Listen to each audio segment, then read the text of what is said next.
Modern commercial jetliners have compiled the best reliability record in aviation history, but it took many years to learn how to develop this reliability. Experience has demonstrated many times over that the number of engines does not measure an airplane's reliability. More engines could not overcome the systems deficiencies of early long-range transports. Advances in power plant and systems technology greatly improved airplane reliability during the 1940s, but by the 1950s, the piston engine had reached its limits. There was no arguing with the statistics. The more horsepower a piston engine was required to produce, the greater the risk of failure. This risk prompted a new regulation in 1953, requiring commercial twin-engine airliners to be within 60 minutes flying time of a suitable airport at all times. This piston-era 60-minute rule is still in effect.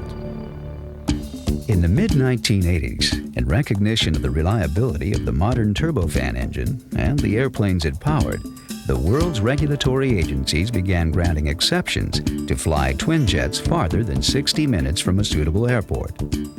Known as ETOPS, Extended Range Twin Engine Operations, these exceptions allowed qualified operators to fly first up to 90 minutes and then 120 minutes from a suitable airport.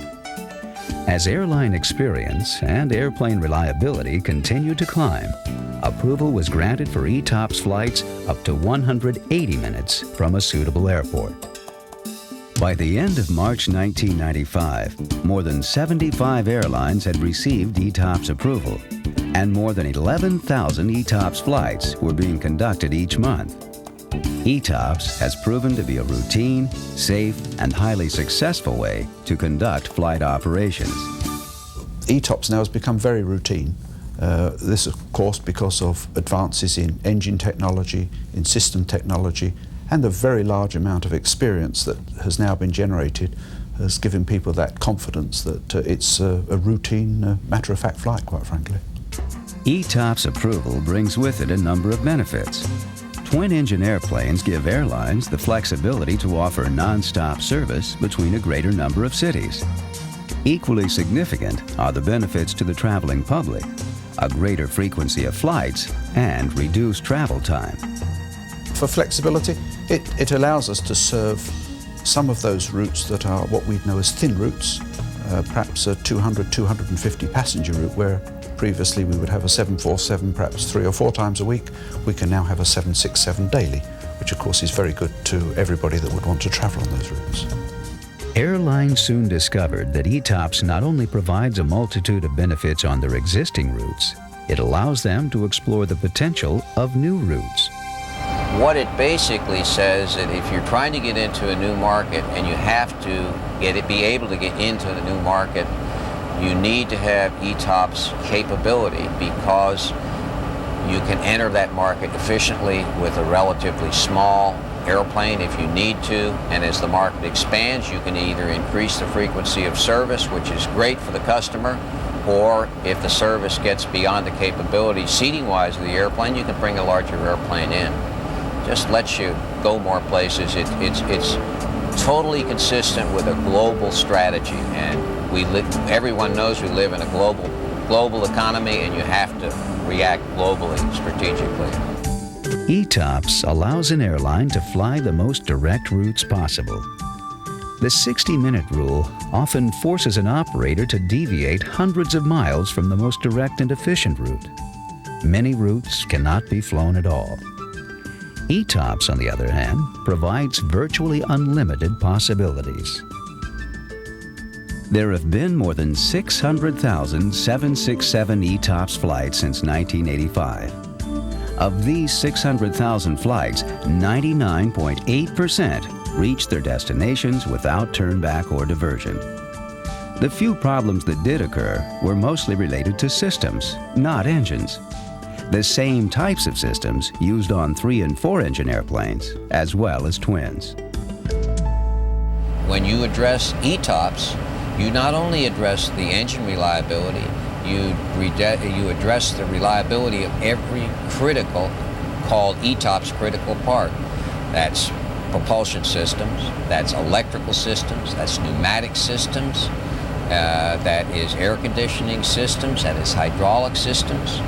And so you have to have sufficient redundancy and sufficient reliability to assure that the entire airplane as a system can get from A to B. Airplanes are only part of the ETOPS success story. Operators who seek ETOPS approval must first demonstrate they have the necessary maintenance and flight planning expertise. The payoff is impressive. The twin-engine 767, for example, has achieved a schedule reliability exceeding that of 3- and 4-engine airplanes, thanks to ETOPS maintenance procedures and flight planning standards. If people have got concerns over the reliability of a twin-engine operation, they just need to look at the statistics. There's been millions and millions of hours of ETOPS flying done, thousands and thousands of operations. In fact, there are 3 times as many 767 flights across the Atlantic operated by American carriers now as there are 747s. So a vast majority of North Atlantic flights now are in fact ETOPS operations. Building upon a decade of successful ETOPS experience, a new generation of efficient twin-engine jetliners promises to extend these benefits to more and more passengers. One of the things we've always tried to do is to design our airplanes to meet our customers' requirements. And in fact, even more important, to meet the needs of their customers, the flying public. And so what we've done is to take our experience and look at airline requirements and find that one of the things they have asked for is the capability to fly long ranges with smaller airplanes so they can provide better service to a lot more points. And what that did was define a long-range twin-engine airplane that could meet all of the airlines and the traveling public's needs. What we did was call on our experience building lots of airplanes, the efficiency of those airplanes, and design that into our new products so that right from the outset they had all of the capability and all of the reliability to fly these long-range ETOPS missions. Boeing has drawn on everything the airlines have learned about reliability in designing the new generation of twin jets. We went back and looked at all of our 30 million hours of successful long-range operation in the all Boeing fleet and came up with some specific things that we wanted to pay particular attention to. The engine is what everybody focuses on for an ETOPS airplane, but quite truthfully, the reliability of modern turbofan engines is so good that the engines aren't really a concern anymore. Certainly you have to have systems that operate reliably, and so really to focus on any one thing isn't the right thing to do. You focus on the whole airplane, make sure it's service ready, make sure it's reliable. There was really 2 things that we did to make sure that the airplane would meet the ETOPS goals. The first thing was to have a great plan, and the second thing was to have great people working on the plan.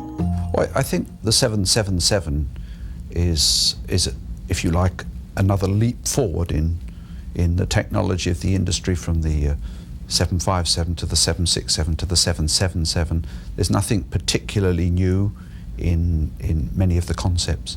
People know what they've got to do, they know how to go about it, and they've put the effort into the technology, the design and the testing that makes it a natural progression from the airplanes that we have of today. No, just a very, very modern airplane that will be very, very reliable.